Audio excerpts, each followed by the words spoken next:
right.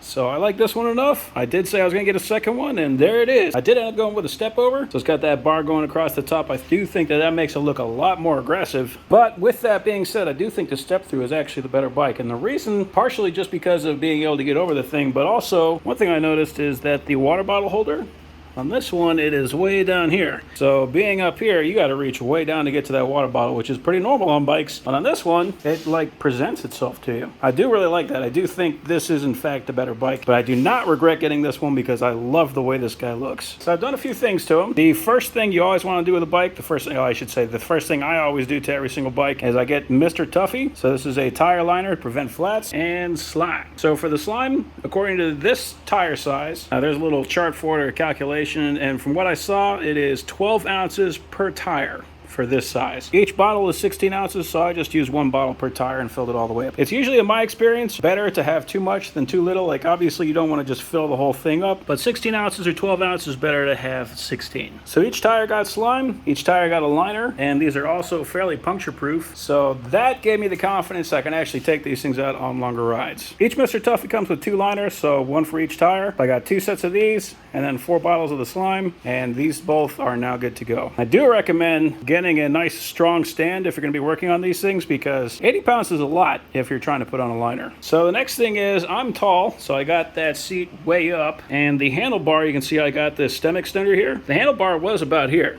so it was actually lower than the seat. Now, I suffer from what's called cycling palsy, which means that I put a lot of pressure right here because I'm leaning on my hands while I'm riding. So that puts pressure on that nerve, which means that your hands go numb and you actually experience pain. And that pain can last quite a long time, like a couple of weeks. So you just put your hand on your keyboard and you'll feel pain. So that's not good. So things you can do to alleviate that: make sure that the seat is not tilted down, because if it is, it's going to force you to put weight on your hands. Second thing is get gloves like these, nice padded gloves. These are Gyro, I think. This is the 1XL. I already tore it. Make sure that you get a size larger. And then the third thing is this extender. So this is going to bring the handlebars up higher so that you're not leaning on them as much, especially if you're doing a lot of downhill riding. So with those 3 things, seat, gloves, extender, if you're a tall guy, that is kind of a must-have. More people get cycling palsy than I think they're willing to admit. So the last thing I did was a nice phone holder. This one is actually designed for motorcycles. This is by Gub. I love Gub. You can see I've got it. This is my Segway 9-Bot Max.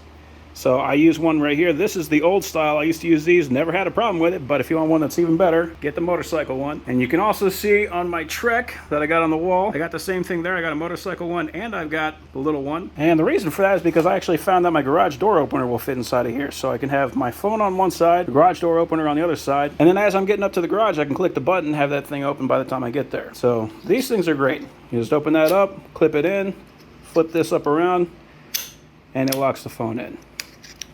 That's what I've done so far. The tire liners and the slime, I think, are definitely a must-have. Phone holder, I mean, unless you keep your phone in your pocket, you're not worried about it falling out. The phone holder is kind of a must-have. And then if you are tall, or even if you're not, this is actually the shorter one. This is a 3¼ inch extension I got from my girlfriend. She actually sat fairly straight up, but she said she wanted one, so I put one on there anyway. But if you're tall, those things will definitely change the way that you ride. It will make it a lot more comfortable. The only other things I'm thinking about are a rear view mirror, which is something I never ride with, but since I'm riding with my girlfriend now, I'm thinking a little bit more about safety, so probably a good thing. Then the other thing are a steady rack for a fat tire. So you can see how I got my bike up there. That steady rack, it just saves so much space in this garage. I'm not really sure exactly how to mount 2 of them, but that's the normal one for a normal size tire, and I'm going to need a fat tire one. So that's it. Yeah, I absolutely love these things. If I was going to get only one, well, I mean, obviously I'd be a hypocrite because I got this one for myself. I don't regret it. This is a great bike. But if I was going to recommend one for somebody else, I would definitely recommend the step through, just because of the ease of getting through it. Like, you got to be flexible to get over this thing, which fortunately I am. But also because you can put the water bottle up a little higher, make it a little bit more convenient. So yeah, love them. I absolutely love these things. They make my life